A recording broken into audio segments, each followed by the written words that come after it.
Hello everyone. जैसे कि मैंने कहा था कि अब हम अपनी हिस्ट्री की क्लास स्टार्ट करने वाले हैं। तो ये आज आपसे आपकी आज क्लास 6 की हिस्ट्री शुरू हो रही है, जिसका ये चैप्टर नंबर 1 है। ठीक है, इससे पहले हमारी ज्योग्राफी कंप्लीट हो चुकी है और हमारी पॉलिटी भी कंप्लीट हो चुकी है।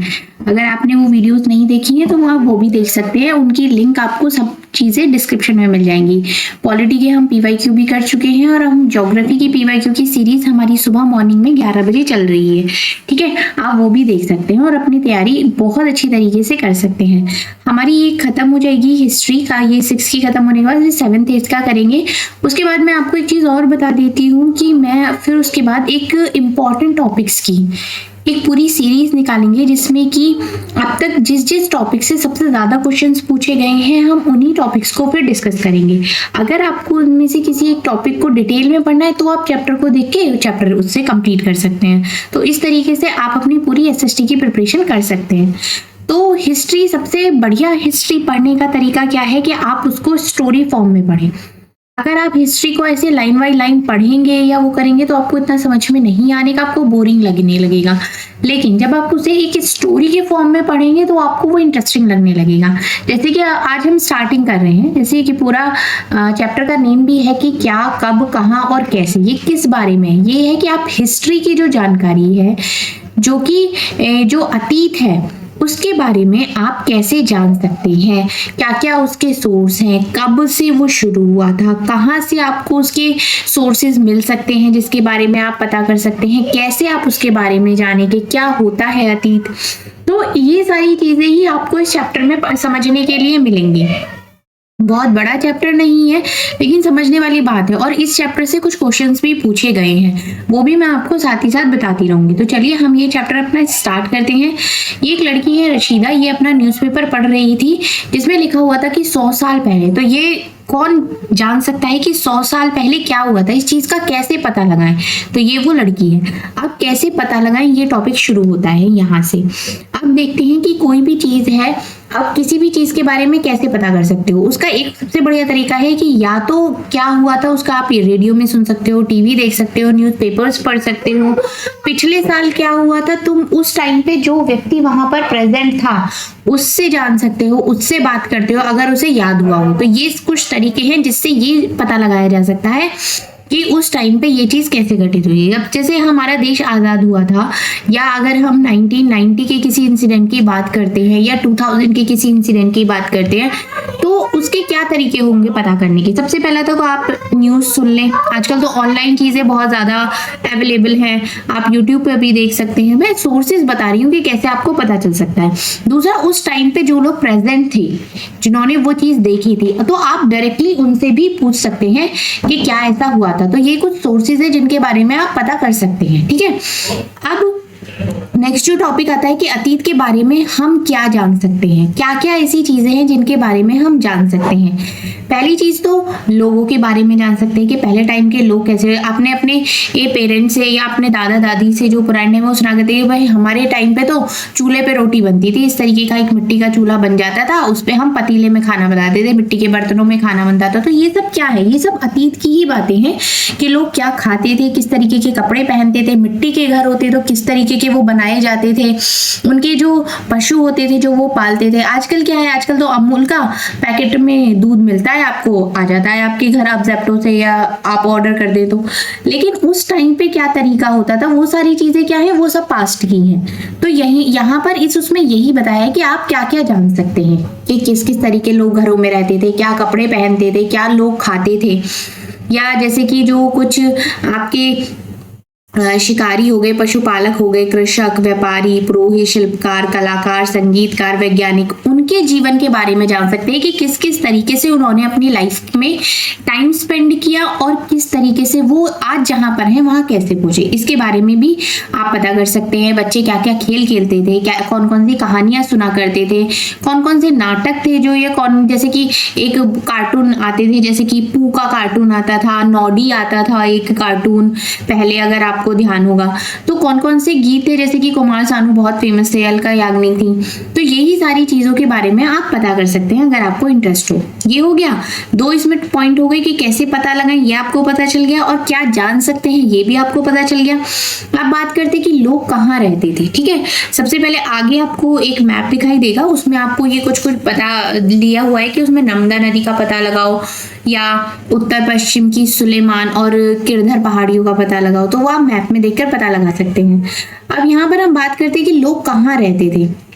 कई लाख वर्ष पहले से ही लोग नदी के तट पर रहते थे। यहाँ रहने के कुछ अलग ही होता था, क्योंकि जो नदी के आसपास के जो क्षेत्र होते हैं वहाँ की जो मिट्टी होती है वो बहुत उपजाऊ होती है। वहाँ पर रहन सहन थोड़ा सा आसान होता है, क्योंकि सारी चीजें इजीली अवेलेबल हो जाती हैं। तो आसपास के जंगलों की विशाल क्षमता से परिचित थे। अपने भोजन के लिए वो क्या करते थे कि वो जड़ फल जंगल के जो कि उत्पादक वहीं मिल जाते थे, उनसे काम चलाते थे। जो शिकार करते थे, जानवरों का शिकार करते थे, उनकी खाल को वस्त्र बनाकर पहन लेते थे, या उनकी जो चीजें हैं, उनकी बॉडी के पार्ट्स हैं, उनको यूज कर लिया करते थे। यहाँ पर ये मैप है, इसमें आप पता कर सकते हैं कि सुलेमान और किरधर पहाड़ियां, सुलेमान और किरधर पहाड़ियां अगर आप इसमें देखेंगे तो ये रही सुलेमान और ये रही किरधर पहाड़ियां। ठीक है, और पहले में था नर्मदा नदी, तो ये रही आपकी नर्मदा नदी। तो इसी क्षेत्र में कुछ ऐसे स्थान भी हैं जहां लगभग 8000 वर्ष पहले स्त्री पुरुष ने सबसे पहले गेहूं और जौ जैसी फसलों को उपजाना प्रारंभ किया था। मतलब यहाँ पर ये ऐसी जगह है जहां पर लोगों ने सबसे पहले जौ गेहूं ये सब उपजाऊ करे थे, और भेड़ बकरी गाय ये पालते थे, और ये लोग यहाँ पर गाँव में रहते थे। अब उत्तर पूर्व में गारो और मध्य भारत में विंध्य पहाड़ियों का पता लगाओ। अब अगर यहाँ पर हम देखते हैं तो उत्तर पूर्व में गारो और ये रहा गारो पहाड़ियां ये रही, और दूसरी पहाड़ी कौन सी थी, विंध्य पहाड़ियां। विंध्य पहाड़ियां अगर देखते हैं, एक सेकंड यहीं पर है, ये रही यहाँ पर विंध्य पहाड़ियां। ठीक है, ये रही यहाँ पर गारो पहाड़ी, ये रही विंध्य पहाड़ी। यहाँ पर क्या हुआ था, ये कुछ ऐसे क्षेत्र हैं जहाँ पर कृषि का विकास हुआ था। यहाँ सबसे पहले चावल उपजाया गया था, वो विंध्य के उत्तर में स्थित है। मतलब यहाँ पे सबसे पहले चावल उपजाया गया था। ये इसीलिए आपको अलग अलग जगह बताई जा रही है कि अगर आप इस जगह देखें तो यहाँ पर कुछ उपजाया गया था, यहाँ बात कर रहे हैं तो यहाँ पर भी कुछ ना कुछ हुआ था। ठीक है, अब इस तरीके से हम आगे देख लेते हैं कि मानचित्र पर सिंधु तथा इसकी सहायक नदियों का पता लगाने का प्रयास करें। सिंधु और उसकी सहायक नदियां। अब अगर आप इस मानचित्र में देखेंगे तो ये रही सिंधु नदी, यहाँ से सिंधु नदी आ रही है, और इनकी जो सहायक नदियां हैं वो झेलम नदी हो गई, चेनाब, रावी, सतलज, ये सारी नदी ये यहाँ पर इनकी उससे बन रही है। ठीक है, अब इसमें क्या क्या हुआ था ये देख लेते हैं। ये जो सहायक नदियां उन्हें कहते हैं जो कि बड़ी नदी में मिल जाती हैं। लगभग 4700 वर्ष पूर्व इन्हीं नदियों के किनारे कुछ आरंभिक नगर फले फूले थे। गंगा इनकी सहायक नदियों के किनारे और समुद्र तटवर्ती इलाकों में नगरों का विकास लगभग 2500 वर्ष पूर्व हुआ था। मतलब इनका कहने का मतलब क्या है, ये जो नदियां थी, इन नदियों के आसपास जो लोग बसे थे, जो इलाके बसे हुए थे, वो 2500 साल पहले थे, उनकी स्टार्टिंग हुई थी। वहीं पर लोगों ने रहना शुरू करा, वहीं पर नगर बनने शुरू हुए। गंगा तथा इसकी नदियां सोन का पता लगाओ। वहां पर क्या हुआ था, गंगा के दक्षिण में इन नदियों के आसपास का क्षेत्र प्राचीन काल में मगध, जो कि वर्तमान में बिहार के नाम से जाना जाता है, पहले क्या था उसका नाम मगध था, और अब क्या है उसका नाम बिहार है। इसके शासक बहुत शक्तिशाली थे और उन्होंने एक विशाल राज्य स्थापित किया था। देश के अन्य हिस्सों में भी ऐसे राज्यों की स्थापना करी थी। ये कहाँ का है, ये बिहार की बात चल रही है कि जो पहले वहां पर मगध था और वहां पर जो शासक थे बहुत शक्तिशाली थे, और उन्होंने आसपास के राजाओं के में भी काफी अपना शासन किया था। लोग सदैव उपमहाद्वीप के एक हिस्से से दूसरे हिस्से तक यात्रा करते थे। कभी कभी हिमालय जैसे ऊंचे पर्वत, पहाड़ी, रेगिस्तान, नदियों, समुद्रों के कारण यात्रा जोखिम भरी होती थी, फिर भी ये यात्रा उनके लिए असंभव नहीं थी।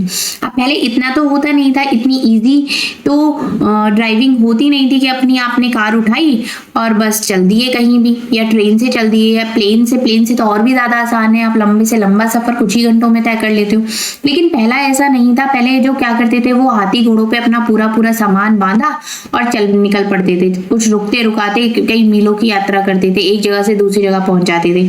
तो ये जो यात्राएं होती थी ये इनके लिए कोई आसान नहीं थी, काफी जोखिम भरी होती थी, लेकिन फिर भी वो ये यात्रा करते जरूर थे। कभी लोग तो काम की तलाश में, या कभी प्राकृतिक आपदाएं कुछ इस तरीके से आ जाती थी कि जहां पर वो रह रहे होते हैं वहां पर उनका सब बेकार हो जाता, तो वो किसी दूसरी जगह जाकर रहना और बसना शुरू कर देते थे। कभी कभी सेनाएं एक क्षेत्र पर विजय हासिल करने के लिए भी जाती थी। अब कभी कभी आपने देखा है ना, मूवीज में भी देखा होगा कि किसी राजा के यहाँ अगर लड़ाई होने के लिए आ रही है तो वो बहुत दूर से सेना अपना सारा सामान लेके एक जगह डेरा डाल के रह लेती थी, उसके बाद वहां से लड़ाई होती थी एक दूसरे में। ठीक है, ये भी एक होता था। अब इसके अलावा क्या होता है कि व्यापारी भी कभी कभी काफले, कभी जहाजों में, कभी अपने साथ मूल्य वस्तु लेकर एक स्थान से दूसरे स्थान तक चले जाते थे। व्यापार के लिए भी जाते थे, गुरु की शिक्षा के लिए भी जाते थे, सलाह देते हुए भी एक गांव से दूसरे गांव तक, एक कस्बे से दूसरे कस्बों तक जाते थे। लोग पैदल ही यात्रा करते थे। कुछ लोग बहुत ज्यादा एक होते हैं ना कि किसी को नई चीज एडवेंचर करने का होता है कि नई नई जगह मुझे जाना है, नई नई जगह देखना है, इस तरीके से भी लेकर लोग यात्राएं करना पसंद करते थे। ठीक है, ये आपको समझ में आ रहा होगा। अब आज के लोग यात्राएं क्यों करते हैं? आज अब एक बार फिर से अगर मानचित्र को देखेंगे तो पहाड़ी, पर्वत, समुद्र, इन उपमहाद्वीपों की प्राकृतिक सीमाओं का निर्माण करते हैं। मतलब हालांकि लोगों के लिए इन सीमाओं को पार करना आसान नहीं था। जिन्होंने जैसा चाहा वो वैसा कर सके, वे पर्वतों की ऊंचाई को छू सके, गहरे समुद्रों को पार सके। उपमहाद्वीप के बारे में से कुछ लोग यहाँ आए और यहीं बस गए। अब क्या था कि आज जो आपको इतनी सारी चीजों की नॉलेज है, जो आपको इतनी सारी चीजें पता की हैं, उनकी खोज किसी ना किसी ने तो करी थी।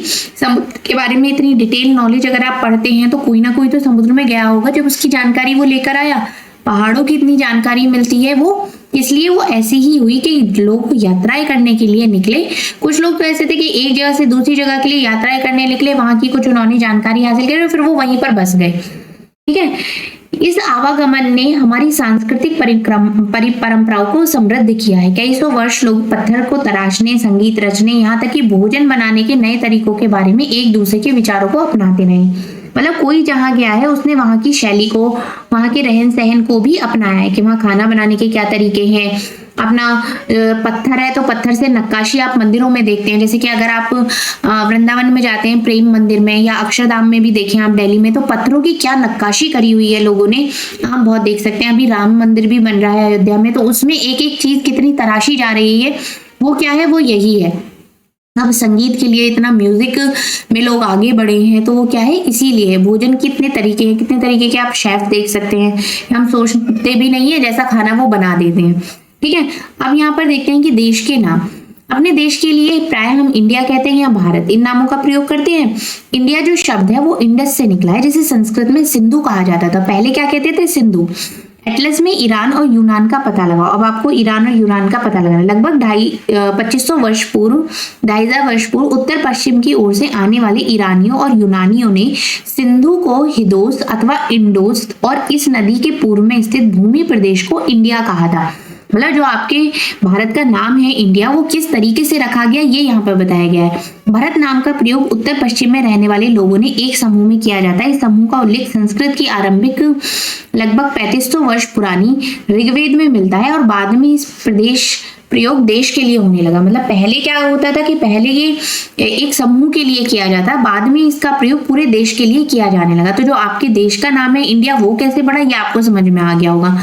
अब बात आती है कि जो अगर आपको अतीत के बारे में जानना है, आपको जानना है कि पास्ट में क्या क्या हुआ था, उसके बारे में आप कैसे पता लगा सकते हैं। एक तो तरीका होता है कि अतीत में जो जो पुस्तकें लिखी गई हैं उनको पढ़ना। दूसरी पांडुलिपि कही जाती है जिसको, उसको पढ़ना। और जो मैन्यूस्क्रिप्ट होती है लैटिन भाषा में, जिसको मेन्यू कहते हैं, जिसका अर्थ हाथ से निकलना होता है। मतलब क्या होता है कि पहले ताड़ के पत्ते होते थे और पेड़ की छाल से इनके ऊपर भोजपत्र लिखी मिलती थी, इस तरीके की। यहाँ पर ये आप देख सकते हैं, और उसी लैंग्वेज में इसको लिखा जाता था एक जगह से दूसरी जगह। पेन पेपर नहीं होता था तो वो क्या करते थे, कुछ पत्ते हो गए, कुछ पेड़ों की छाल हो गई, इस पे ये सब लिखा करते थे। इतने वर्षों में इन्होंने कई पांडुलिपियों को कीड़े ने खा लिया तथा कुछ नष्ट कर दी गई। फिर भी आज भी ये कुछ उपलब्ध है, मंदिरों में, विहारों में प्राप्त हो जाती हैं। इन पुस्तकों में धार्मिक मान्यता और व्यवहार, राजाओं के जीवन, औषधि, विज्ञान, सभी प्रकार के विषयों की चर्चा मिलती है। इसके अतिरिक्त हमारे यहाँ महाकाव्य, कविताएं और नाटक भी हैं। इनमें से कुछ संस्कृत में लिखे हुए हैं, कुछ प्राकृत लैंग्वेज में है, कुछ तमिल में है। और जो प्राकृत भाषा का प्रयोग आम लोग करते थे, मतलब उस टाइम पे कौन सी लैंग्वेज यूज हो जाती थी? प्राकृत भाषा यूज होती थी, जिसमें कि वो लोग अपनी सारी लिपियों को लिखते थे। आप यहाँ पर देख सकते हैं कि पत्थर पर भी आपको इस तरीके के जो है आलेख वो लिखे हुए मिलते हैं। अलग अलग लैंग्वेजेस में होते हैं जिनको आपको अच्छे से स्टडी करना होता है। जो इन चीज़ों की स्टडी करते हैं उनको आर्कियोलॉजिस्ट बोलते हैं।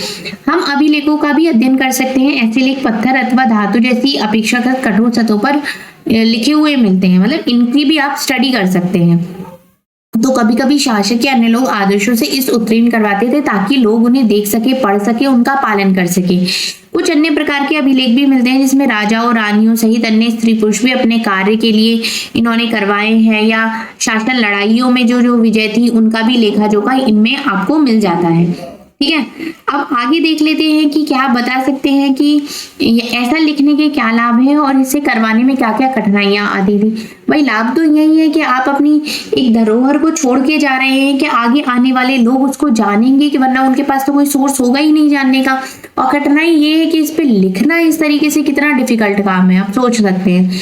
इसके अतिरिक्त अन्य वस्तुएं अतीत में बनी है, प्रयोग में लाई जाती हैं। ऐसे अध्ययन करने वाले को पुरातत्वविद कहलाता है। पुरातत्वविद पत्थर और ईंटों से बनी इमारतों के अवशेषों, चित्रों, मूर्तियों और का अध्ययन करते हैं। वे औजारों, हथियारों, बर्तनों, आभूषण, सिक्कों के प्राप्त छानबीन की खुदाई भी करते हैं। इनमें से कुछ वस्तुएं पत्थर, मिट्टी, धातु की बनी हो सकती हैं, कुछ कठोर होती हैं तथा कुछ ऐसी होती है कि बहुत जल्दी नष्ट हो जाती हैं। तो ये क्या होते हैं, ये लोग जो होते हैं जानवर, चिड़िया, मछली, इनकी हड्डियां भी ढूंढते हैं। इससे जानने में मदद मिलती है कि अतीत में लोग क्या खाते थे, किस तरीके की वो वनस्पति उगाते थे। अवशेषों को मतलब कुछ ऐसे होते हैं कि जिनको बचाना जो होता है बहुत मुश्किल होता है। कुछ अवशेष ऐसे होते हैं जैसे कि वनस्पतियों के हो गए, लकड़ी के टुकड़े हो गए, जल जाते हैं, जले हुए रूप में आपके बचे रहते हैं। तो ये एक चीज होती है। कुछ होती है कि इजिली मिल जाते हैं और ज्यादा समय तक रह सकते हैं। अब पांडुलिपियों, अभिलेखों तथा पुरातत्व से ज्ञात जानकारियों के लिए इतिहासकार प्रायः स्रोत शब्द का प्रयोग करते हैं। उसको वो लोग क्या बोलते हैं, स्रोत बोलते हैं। उन्हें कहते हैं जो अतीत का अध्ययन करते हैं। इतिहासकार उन्हें कहते हैं जो अतीत का अध्ययन करते हैं। स्रोत के प्राप्त होते ही अतीत के बारे में पढ़ना बहुत इंटरेस्टिंग हो जाता है, क्योंकि इन स्रोतों की सहायता से हम धीरे धीरे पुनर्निर्माण करते जाते हैं। मतलब हम ये जानकारी हासिल करते जाते हैं। एक जासूसों की तरह आप काम करने लगते हो कि उस टाइम पे क्या हुआ था, कैसा हुआ था। कुछ एक सुराग मिलता है तो फिर आप दूसरा सुराग जानने की कोशिश करते हो, ये वाली चीज हो जाती है। अब यहाँ पर बात आती है कि अतीत एक है या अनेक है। हमने पढ़ा था चैप्टर पर जब ध्यान दिया था कि अतीत शब्द का प्रयोग बहुवचन के रूप में किया गया है। ऐसा इस तथ्य की ओर ध्यान दिलाने के लिए किया गया कि अलग अलग समूह के लोगों के लिए इस अतीत के अलग अलग मायने थे। मतलब कुछ के लिए पशुपालकों और कृषकों का जीवन राजा रानी के जीवन से तथा व्यापारी के जीवन, शिल्पकारों के जीवन से बहुत अलग था। जैसे कि हम आज भी देखते हैं कि उस समय भी देश के अलग अलग हिस्सों में लोग अलग अलग व्यवहार करते थे, अलग अलग रीति रिवाजों का पालन करते थे। जैसे कि आज भी अगर आप देखें जो अंडमान द्वीप समूह है, वहां के लोग जो है भोजन में मछली पकड़कर खाते थे, शिकार करके तथा फल फूल के संग्रह द्वारा प्राप्त करते हैं। इसके विपरीत शहरों में रहने वाले लोग खाद्य आपूर्ति के लिए अन्य व्यक्तियों पर निर्भर करते हैं।